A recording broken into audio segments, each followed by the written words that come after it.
السلام علیکم ورحمۃ اللہ وبرکاتہ۔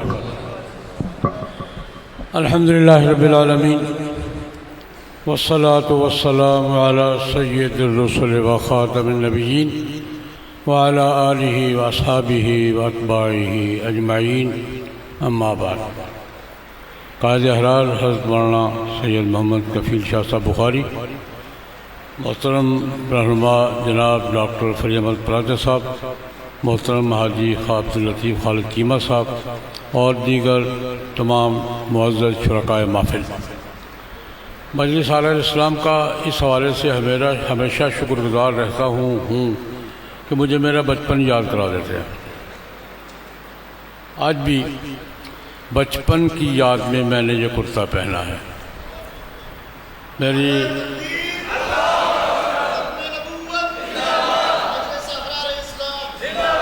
میرا بچپن کا ماحول، لڑکپن کا نہیں، بچپن کا ماحول اسی لال کرتے کے ساتھ اور کلہاڑی کے ساتھ گزرا ہے، مجھے وہ یاد ہے۔ سن 53 کی تحریک ختم نبوت میں 5 سال کا تھا، لیکن سارے مناظر یاد ہیں ایسے جیسے میرے سامنے ہیں۔ بیان بھی کیا کرتا ہوں، لکھتا بھی ہوں، تو میں اس بات پر شکر گزار ہوں کہ مجھے میرا بچپن یاد کرا دیتے ہیں۔ اور بچپن یاد کر کے کون خوش نہیں ہوتا؟ کیوں جی، بچپن کو یاد کر کے کس کو خوشی نہیں ہوتی؟ تو میں آج اپنے بچپن کے ماحول میں آپ کے سامنے بیٹھا ہوں۔ اللہ پاک جزائے خیر عطا فرمائے قائدین احرار کو، اللہ پاک ہمیں اپنا تسلسل جاری رکھنے کی توفیق عطا فرمائے۔ چند باتیں حاضری کے لیے عرض کروں گا۔ محترم چیما صاحب احرار کا امتیاز بیان کر رہے تھے، اور ان سے پہلے ہمارے عزیز اسامہ صاحب احرار کا ہلکا سا مختصر تعارف کروا رہے تھے، تو میرا جی چاہا کہ میں احرار کو کیا سمجھتا ہوں وہ عرض کرتا ہوں۔ تاریخ کے ایک طالب علم کے طور پر احرار کو میں نے کیا دیکھا ہے وہ 2-4 جملے عرض کروں گا۔ احرار بر صغیر میں تحریک خلافت کا تسلسل ہے، تحریک خلافت کا تسلسل ہے۔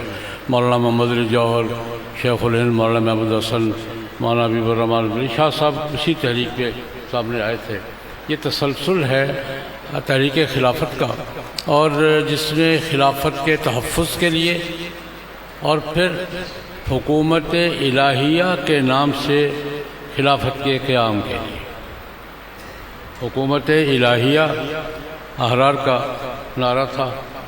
اور احرار سے پہلے شیخ الہند حضرت مولانا محمود حسن نے جو آزاد ہند گورنمنٹ بنائی تھی تحریک ریشمی رومال کے دوران، اس میں آزاد ہند گورنمنٹ پروفیسر برکت اللہ بھوپالی، راجہ مہندر پرتاپ، مولانا عبید اللہ سندھی، اس کا جو منشور طے ہوا تھا، چھپا ہوا میرے پاس موجود ہے، حکومت الہیہ کے نام سے احرار کا ایک تعارف تھا۔ احرار کے بارے میں تاریخ کا تاثر یہ ہے کہ چودھری افضل حق صاحب رحمہ اللہ تعالیٰ کا وہ جملہ میں نے کہیں پڑھا تھا، حوالہ مجھے دوبارہ ڈھونڈنا پڑے گا، کہ احراری مزاج کیا ہے۔ کہتے جب کسی احراری کے پاس اس زمانے میں 5 روپے ہوتے ہیں تو وہ سوچتا ہے کس نواب کے خلاف تحریک چلانی ہے۔ تاریخ احرار میں نے کہیں پڑھا ہے، مجھے حوالہ یاد ہے کہ احراری مزاج کیا ہے، کہ جب کسی احراری کے پاس 5 روپے زائد ہوں اپنے روزمرہ ضروریات سے، وہ سوچتا ہے کون سی ریاست کے نواب کے خلاف تحریک چلانی ہے۔ یہ احرار تحریکی جماعت ہے۔ احرار کیا ہے؟ تحریکی جماعت ہے۔ احرار نے بر صغیر میں پبلک کو، ہماری جماعتیں تھیں مسلمان ہند بھی اپنے لیول پر، دوسری جماعتیں بھی تھیں، لیکن پنجاب کے، بالخصوص پنجاب کے عوام کو آزادی کی جنگ کے لیے، جدوجہد کے لیے سڑکوں پر لانا، یہ تاریخ کو بالآخر اعتراف کرنا پڑا ہے کہ احرار ہی کا کام تھا۔ یہ سید تعالیٰ شاہ بخاری رحمۃ اللہ علیہ کا کام تھا، مولانا گلشیر شہید کا کام تھا، مولانا حبیب الرحمن دیانوی کا کام تھا کہ عوام کو آزادی کے لیے میدان میں لائے اور آزادی کی جوش پیدا کیا، تحریک پیدا کی، اور لوگوں کو انگریزوں کے خلاف جدوجہد کے لیے سڑکوں پر لا کر منظم کیا۔ احرار کا ایک امتیاز یہ بھی ہے، یہ بھی چیما صاحب ذکر فرما رہے تھے کہ تمام مکاتب فکر تحریک آزادی میں بھی تحریک ختم نبوت میں بھی تمام مکاتب فکر احرار کے فورم پر اکابر علماء، نمائندگی نہیں، تمام مکاتب فکر کے اکابر علماء احرار کے فورم پر انہوں نے جد و جہد کی ہے، اور اب بھی جب ضرورت پڑتی ہے یہ ماحول پیدا ہو جاتا ہے۔ لیکن مکاتب فکر کے ساتھ ایک جملہ میں اور شامل کروں گا۔ احرار کا یہ امتیاز بھی ہے کہ تمام طبقات قیادت میں، یہ بھی احرار کا امتیاز ہے۔ چودھری عبدالاکبر رحمہ اللہ تعالیٰ، شیخ حسام الدین رحمہ اللہ تعالیٰ، باشر تاجر انصاری رحمہ اللہ تعالیٰ، اور یہ حضرات تمام طبقات سے، یہ طبقاتی اعتبار سے بھی اور مکاتب فکر کے اعتبار سے بھی ایک مشترکہ فورم تھا آزادی کی جنگ کا، ختم نبوت کی تحریک کا اور دینی تحریکات کا۔ یہ احرار کا امتیاز ہے۔ اور تیسری بات اس حوالے سے عرض کرنا چاہوں گا، ابھی مولانا عبدالرحمن میانوی رحمۃ اللہ علیہ کا جملہ کی مسئلہ نقل کیا کہ وہ فرما رہے تھے جب تک فرزندان عطا اللہ شاہ بخاری زندہ ہے تحریک ختم نبوت جاری رہے گی۔ میں دیکھ رہا ہوں کہ فرزندان کے فرزندان بھی پرچم اٹھائے ہوئے ہیں۔ فرزندان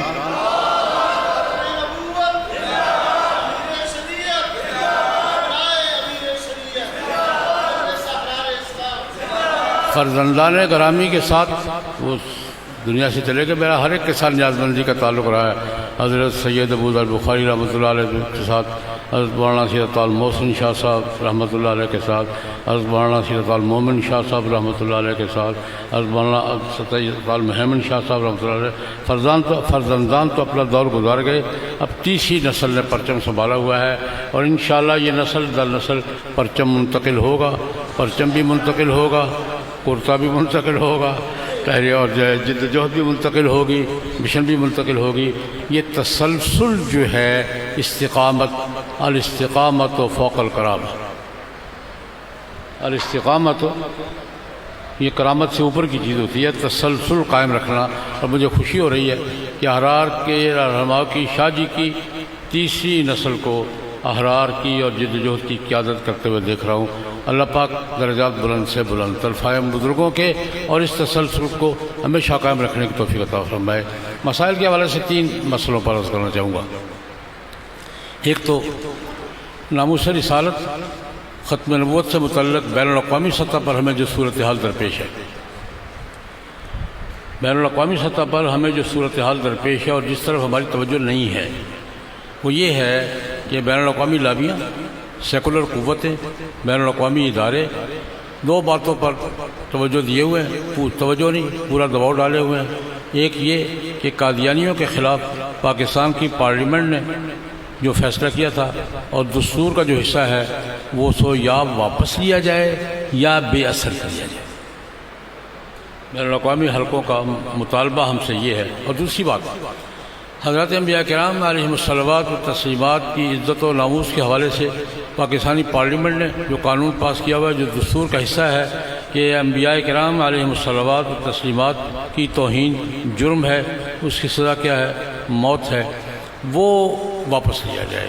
یہ ان کا مطالبہ ہے، جبکہ ہمارا مطالبہ ان کا ہم سے یہ ہے بین الاقوامی حلقوں سے کہ بھئی پارلیمنٹ کی، پاکستان کی پارلیمنٹ کا فیصلہ ہے، سول سوسائٹی کا فیصلہ ہے، قوم کا فیصلہ ہے، تمام سیاسی پارٹیوں کا فیصلہ ہے۔ پاکستان کی پارلیمنٹ کے فیصلے کا اور دستور کا احترام کیا جائے۔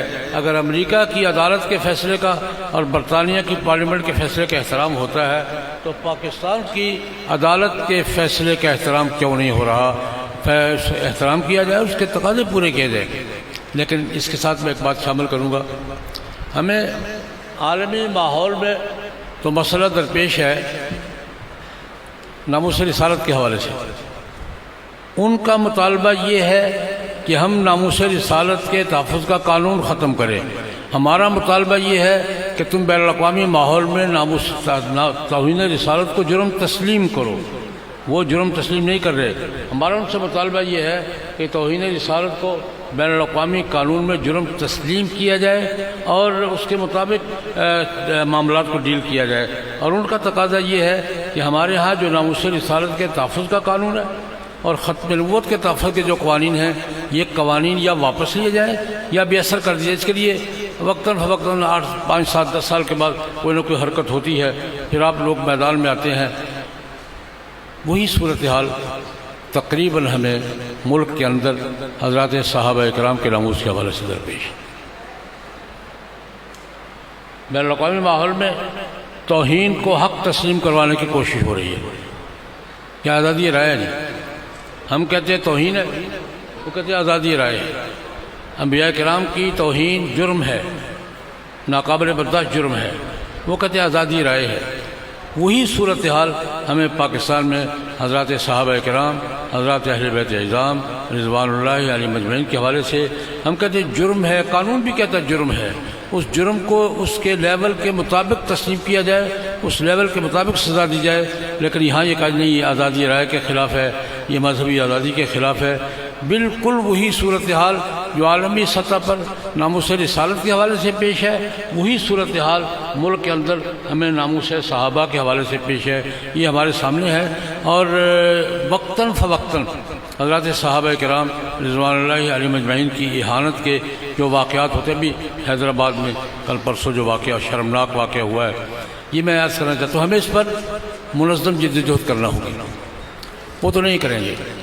یہ آپ اگر اتحاد کے ساتھ وحدت اور سٹریٹ پاور، ہمارے دو ہی ہتھیار ہیں، مکاتب فکر کی وحدت اور سٹریٹ پاور، پبلک دباؤ. ہم جتنا منظم کریں گے اتنا اپنی پیش رفت کریں گے. ہمارے ذمہ قرض ہے، ہمارے ذمہ 74 کے فیصلے کا بھی قرض ہے، ہمارے ذمہ 84 کے آرڈیننس کا بھی قرض ہے، ہمارے ذمہ حضرات صحابہ کرام، حضرات انبیاء کرام کے تحفظ، ناموس کے تحفظ کا قرض ہے ہمارے ذمہ. اور اس قرض کے لیے جو جماعتیں بھی میدان کار میں ہیں، بالخصوص مجلس علیہ السلام میدان مورچہ ہے، بہت سب سے پرانا مورچہ یہی ہے. تو مجھے اور آپ کو تعاون بھی کرنا چاہیے، اپنے اپنے محاذ پر اپنے اپنے دائرے میں اس کے لیے محنت کرنی چاہیے.